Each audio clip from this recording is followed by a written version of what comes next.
ಕಾರಣವೇ ಇಲ್ಲದೆ ಇರಾನ್ ಮೇಲೆ ಇಸ್ರೇಲ್ ಮತ್ತು ಅಮೇರಿಕ ಮಾಡಿದ ದಾಳಿ ಅಮಾನವೀಯ. ಅಮೇರಿಕ ಇವತ್ತು ಮುನ್ನಡೆಸ್ತಾ ಇರುವಂಥ ಒಬ್ಬ ವ್ಯಕ್ತಿ ಬಹಳ ದೊಡ್ಡ ಧರ್ಮಾಂಧ ಮತ್ತು ಬಂಡವಾಳಶಾಹಿಗಳ ಏಜೆಂಟ್. ಯುದ್ಧವನ್ನು ಹೇಗೆ ವಿಜೃಂಭಿಸ್ತಿದ್ದಾವೆ ಮತ್ತು ಸಂಭ್ರಮಿಸ್ತಿದ್ದಾವೆ ಅನ್ನೋದನ್ನು ನೋಡಿದಾಗ ಭಾರತದಂಥ ಭೂಮಿಯಲ್ಲಿ ಮನುಷ್ಯತ್ವ ಸತ್ತು ಹೋಗಿರೋದನ್ನು ನಾವು ಭಾಳ ಸ್ಪಷ್ಟವಾಗಿ ಗಮನಿಸಬಹುದು. ನಮ್ಮ ಪ್ರಧಾನಮಂತ್ರಿಗಳು ಎಲ್ಲೆಲ್ಲಿ ಕಾಲಿಡ್ತಾರೋ ಅಲ್ಲಿ ಅಶಾಂತಿ ಭಾಳ ಬೇಗ ಹರಡಿಬಿಡ್ತವೆ. ನಮಸ್ಕಾರ ಸ್ನೇಹಿತರೆ. ವರ್ತಮಾನ ದಿನಗಳಲ್ಲಿ ಮಧ್ಯಪ್ರಾಚ್ಯದಲ್ಲಿ ನಡೀತಿರತಕ್ಕಂಥ ಯುದ್ಧದ ಭೀತಿ ಇದೊಂದು ಅನಗತ್ಯ ಜಾಗತಿಕ ಬೆಳವಣಿಗೆ.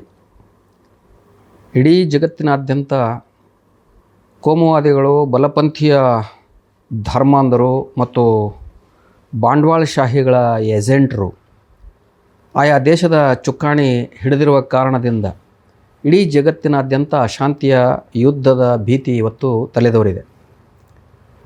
ಪಾಶ್ಚಿಮಾತ್ಯರ ದುರಹಂಕಾರ ಮತ್ತು ತೈಲ ಬಾವಿಗಳ ಮೇಲೆ ಅವರು ಇಟ್ಟಿರುವ ದುಷ್ಟ ದೃಷ್ಟಿ ಇದು ಮಧ್ಯಪ್ರಾಚ್ಯದಲ್ಲಿ ಅರಾಜಕತೆಯನ್ನು ಎಬ್ಬಿಸಿರುವಂತಹ ಸಂಗತಿ ಅನ್ನೋದು ಎಲ್ಲರಿಗೂ ಗೊತ್ತಿರುವಂಥದ್ದು. ಕಾರಣವೇ ಇಲ್ಲದೆ ಇರಾನ್ ಮೇಲೆ ಇಸ್ರೇಲ್ ಮತ್ತು ಅಮೇರಿಕ ಮಾಡಿದ ದಾಳಿ ಅಮಾನವೀಯ. ಶಾಲಾ ವಿದ್ಯಾರ್ಥಿಗಳ ಮೇಲೆ ಬಾಂಬ್ ಹಾಕುವಂಥ ದುಷ್ಕೃತ್ಯ ಕೂಡ ಅಮೇರಿಕ ಮಾಡಿದೆ. ಅಮೇರಿಕ ಇವತ್ತು ಮುನ್ನಡೆಸ್ತಾ ಇರುವಂಥ ಒಬ್ಬ ವ್ಯಕ್ತಿ ಬಹಳ ದೊಡ್ಡ ಧರ್ಮಾಂಧ ಮತ್ತು ಬಂಡವಾಳಶಾಹಿಗಳ ಏಜೆಂಟ್. ಈತ ಎಲ್ಲ ದೇಶವನ್ನು ತನ್ನ ಕಣ್ಣಿನಲ್ಲೇ ಕುಣಿಸ್ತಿರುವಂಥದ್ದು ನಾವೆಲ್ಲ ನೋಡ್ತಾ ಇದ್ದೇವೆ. ಆದರೆ ಈ ಸಂದರ್ಭದಲ್ಲಿ ಮಧ್ಯಪ್ರಾಚ್ಯದ ಯುದ್ಧದ ಉನ್ಮಾದ ಭಾರತದ ಧರ್ಮಾಂಧರಲ್ಲಿ ಬಹಳ ದೊಡ್ಡ ಉನ್ಮಾದವನ್ನು ಹುಟ್ಟು ಹಾಕಿರೋದನ್ನು ಕೂಡ ನಾವು ಗಮನಿಸಬೇಕು. ಸಾಮಾಜಿಕ ಜಾಲತಾಣಗಳಾಗಿರಬಹುದು, ವಾಟ್ಸಪ್ ಯೂನಿವರ್ಸಿಟಿಗಳಾಗಿರ್ಬೋದು, ಗಲ್ಗೋಟಿಯಾ ಯೂನಿವರ್ಸಿಟಿ ಆಗಿರ್ಬೋದು, ಇವೆಲ್ಲವೂ ಯುದ್ಧವನ್ನು ಹೇಗೆ ವಿಜೃಂಭಿಸ್ತಿದ್ದಾವೆ ಮತ್ತು ಸಂಭ್ರಮಿಸ್ತಿದ್ದಾವೆ ಅನ್ನೋದನ್ನು ನೋಡಿದಾಗ ಭಾರತದಂಥ ಭೂಮಿಯಲ್ಲಿ ಮನುಷ್ಯತ್ವ ಸತ್ತು ಹೋಗಿರೋದನ್ನು ನಾವು ಭಾಳ ಸ್ಪಷ್ಟವಾಗಿ ಗಮನಿಸಬಹುದು. ನಮ್ಮ ಪ್ರಧಾನಮಂತ್ರಿಗಳು ಎಲ್ಲೆಲ್ಲಿ ಕಾಲಿಡ್ತಾರೋ ಅಲ್ಲಿ ಅಶಾಂತಿ ಭಾಳ ಬೇಗ ಹರಡಿಬಿಡ್ತವೆ. ಇವರು ಯಾವಾಗ ಇಸ್ರೇಲಿಗೆ ಹೋಗಿ ತಮ್ಮ ಹರಕ್ ಇಂಗ್ಲೀಷಲ್ಲಿ India is my mother land, Israel is my father land ಅಂತ ಹೇಳಿದ್ರು ನಮಗೆ ಸಂಶಯ ಬಂತು, ಏನೋ ಅಪಾಯ ಕಾದಿದೆ ಅಂತ.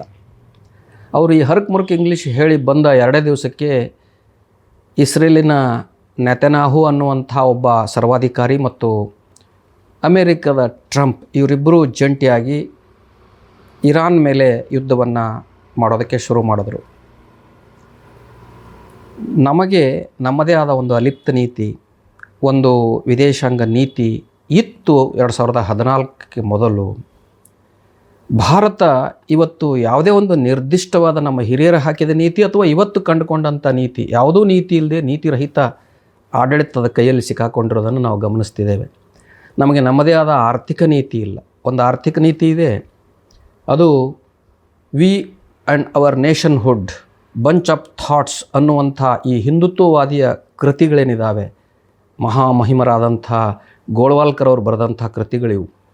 ಅಲ್ಲಿ ಭಾಳ ಸ್ಪಷ್ಟವಾಗಿ ಇಡೀ ಭಾರತದ ಆರ್ಥಿಕ ನೀತಿ ಆಯ್ದ ಕೇವಲ 4-5 ಜನರ ಕೈಯಲ್ಲಿರಬೇಕು, ಅವರೆಲ್ಲ ಪುರೋಹಿತರ ಕಂಟ್ರೋಲಲ್ಲಿರಬೇಕು ಅಂತ ಏನು ಬರೆದಿದ್ದಾರೋ ಅದು ಇವತ್ತಿನ ಮೋದಿ ಸರ್ಕಾರದ ಎಕಾನಮಿಕ್ ಪಾಲಿಸಿಯಾಗಿ ಅದಾನಿ ಮತ್ತು ಅಂಬಾನಿಯ ಕೈಯಲ್ಲಿ ಇಡೀ ಭಾರತದ ಆರ್ಥಿಕ ಸೂತ್ರ, ಆರ್ಥಿಕ ಶಕ್ತಿ ಅವ್ರ ಕೈವಶ ಆಗಿರೋದನ್ನು ನಾವು ನೋಡ್ತಾ ಇದ್ದೇವೆ.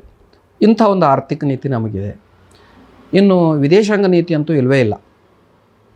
ನಮ್ಮ ಕಡೆ ಹಳ್ಳಿಯಲ್ಲಿ ಹೇಳ್ತಾರೆ, ಅಳಸಾದ್ರೆ ಆಂಬ್ರು ಕಾಸೋದು, ಗಟ್ಟಿ ಆದ್ರೆ ರೊಟ್ಟಿ ಮಾಡೋದು ಅಂತ.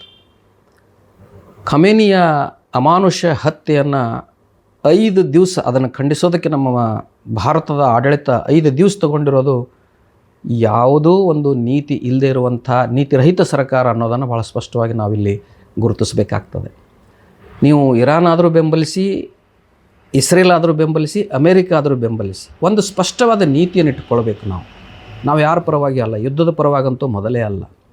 ಹಾಗಿರುವಾಗ ನಮ್ಮ ನೀತಿಗಳು ಏನಿರಬೇಕು ಅನ್ನೋದು ನೀತಿರಹಿತಗೊಂಡು ನಾವಿವತ್ತು ಮತ್ತು ಈಗಿನ ಆಡಳಿತವನ್ನು ಬೆಂಬಲಿಸ್ತಕ್ಕಂಥ ಬಲಪಂಥೀಯ ಈ ಧರ್ಮಾಂಧ ಸಾಮಾಜಿಕ ಜಾಲತಾಣಗಳು, ಯೂಟ್ಯೂಬ್ಗಳು, ಫೇಸ್ಬುಕ್ ಪೇಜ್ಗಳು, ವಾಟ್ಸಪ್ ಯೂನಿವರ್ಸಿಟಿಗಳು, IT ಸೆಲ್ಗಳು ಹೇಗೆ ಯುದ್ಧದ ಉನ್ಮಾದವನ್ನು ಕೆರಳಿಸ್ತಾ ಇದ್ದಾವೆ ಮತ್ತು ಸಂಭ್ರಮಿಸ್ತಾ ಇದ್ದಾವೆ ಅನ್ನೋದು ನೋಡಿದಾಗ ಇವೆಲ್ಲ ಹಿಂದೆ ಇಸ್ರೇಲ್ನಲ್ಲಿದ್ದುವೇನೋ, ಅದಕ್ಕೆ ಪಾಪ ಪ್ರಧಾನಮಂತ್ರಿಗಳು ಅದನ್ನು ಫಾದರ್ಲ್ಯಾಂಡ್ ಅಂದ್ರೇನೋ ಅನ್ನೋ ಸಂಶಯ ಸಹಜವಾಗಿ ಬರ್ತದೆ. ಬಹುಶಃ ಭಾರತೀಯ ಬಲಪಂಥೀಯ ಈ ಆರ್ಯನ್ ಸಂತತಿ ಏನಿದೆ, ಇದು ಮೂಲದಲ್ಲಿ ಈ ಪರ್ಷಿಯಾ, ಈಗಿನ ಇರಾನ್, ಕಕೇಶಿಯಾ, ಯುರೇಷಿಯಾ ಮೂಲದಿಂದನೇ ಭಾರತಕ್ಕೆ 4500 ವರ್ಷಗಳ ಹಿಂದೆ ಬಂದಿರೋದರಿಂದ ಇವ್ರಿಗೆ ಯಾವತ್ತೂ ಭಾರತದ ಕುರಿತು ನಿಷ್ಠೆನೇ ಇಲ್ಲವೇನೋ, ಇವರ ನಿಷ್ಠೆ ಏನಿದ್ರೂ ಮಧ್ಯಪ್ರಾಚ್ಯಕ್ಕೆ, ಆರ್ಕ್ಟಿಕ್ ಪ್ರದೇಶಕ್ಕೆ ಅನ್ನೋದು ಮೇಲಿಂದ ಮೇಲೆ ರುಜುವಾತಾಗೋದಕ್ಕೆ ಈ ಯುದ್ಧ ಒಂದು ಸಾಕ್ಷಿಯಾಗಿ ನಿಲ್ತದೆ. ಹಾಗಾಗಿ ಅನಾಥರನ್ನಾಗಿ ಮಾಡುವ, ಮಕ್ಕಳನ್ನು ಅನಾಥರನ್ನಾಗಿ ಮಾಡುವ, ಅಮಾಯಕ ಜನರನ್ನು ಕೊಲೆ ಮಾಡುವ, ದೇಶದ ಆರ್ಥಿಕತೆಯನ್ನು ಹಿಂದಕ್ಕೆ ತೆಗೆದುಕೊಂಡು ಹೋಗುವಂಥ ಈ ಜೀವ ವಿರೋಧಿ, ಮಾನವ ವಿರೋಧಿ ಯುದ್ಧಗಳು ಇವು ನಿಲ್ಲಬೇಕು. ಆದರೆ ಬಹಳ ವರ್ಷಗಳ ಹಿಂದೆ ಜಗತ್ತಿನಲ್ಲಿ ಒಂದು ಶಾಂತಿಯನ್ನು ನೆಲೆಸುವ ಸಲುವಾಗಿ ಯುನೈಟೆಡ್ ನೇಷನ್ ಆರ್ಗನೈಜೇಷನ್ ಅನ್ನುವಂಥ ಒಂದು ಸಂಸ್ಥೆಯನ್ನು ಹುಟ್ಟು ಹಾಕಲಾಗಿತ್ತು. ನಮ್ಮ ಹಿರಿಯರು ಭಾಳ ದೂರದೃಷ್ಟಿ ಇಟ್ಕೊಂಡು ಅದನ್ನು ಮಾಡಿದರು. ಆದರೆ ಇವತ್ತು ರಷ್ಯಾ ಅನ್ನುವಂಥದ್ದು ಇನ್ನೊಂದು ದೇಶದ ಮೇಲೆ ಯುದ್ಧ ಮಾಡ್ತದೆ, ಅಮೇರಿಕಾ ಮತ್ತು ಇಸ್ರೇಲ್ ಅನ್ನುವಂಥ ಮತ್ತೊಂದು ದೇಶಗಳ ಮೇಲೆ ಯುದ್ಧ ಮಾಡ್ತವೆ. ಒಂದು ದೇಶದ ಚುನಾಯಿತ ಆಡಳಿತಗಾರನನ್ನೇ ರಾತ್ರೋರಾತ್ರಿ ಕಿಡ್ನ್ಯಾಪ್ ಮಾಡ್ಕೊಂಡು ಹೋಗುವಂಥ ಪರಿಸ್ಥಿತಿ ಇದೆ. ಈ ಎಲ್ಲ ನೀತಿಗಳನ್ನು, ಈ ಎಲ್ಲ ಬೆಳವಣಿಗೆಗಳನ್ನು ನೋಡಿಕೊಂಡು ಇವೇನೋ ಅನ್ನೋದೊಂದು ಇದೆಯಾ ಅನ್ನುವ ಸಂಶಯ ಕೂಡ ಭಾಳ ಜನಕ್ಕೆ ಬರ್ತದೆ. ಹೀಗೆ ಇಡೀ ಜಗತ್ತಿನಲ್ಲಿ ಯಾವುದೂ ನೀತಿ ಇಲ್ಲದೇ ಸಾಗ್ತಿರುವಂಥ ಈ ಸಂದರ್ಭದಲ್ಲಿ ಇಂಥ ಯುದ್ಧಗಳು ಸಹಜ. ನಾವೆಲ್ಲರೂ ಜೀವಪರವಾಗಿ ಚಿಂತಿಸುವವರು, ಜನಪರವಾಗಿ ಚಿಂತಿಸುವವರು, ಯುದ್ಧಗಳು ಕೊನೆಗೊಳ್ಳಬೇಕು, ಒಂದು ಶಾಶ್ವತವಾದ ಶಾಂತಿಯ ಸೂತ್ರ ಇಡೀ ಜಗತ್ತಿನಾದ್ಯಂತ ಅಸ್ತಿತ್ವಕ್ಕೆ ಬರಬೇಕು ಅನ್ನುವಂಥ ಆಶಾಭಾವನೆಯನ್ನು ಹೊಂದಿದ್ದೇವೆ ಅನ್ನುವಂಥ ಮಾತನ್ನು ಹೇಳ್ತಾ ನನ್ನ ಮಾತನ್ನು ಮುಗಿಸ್ತೇನೆ.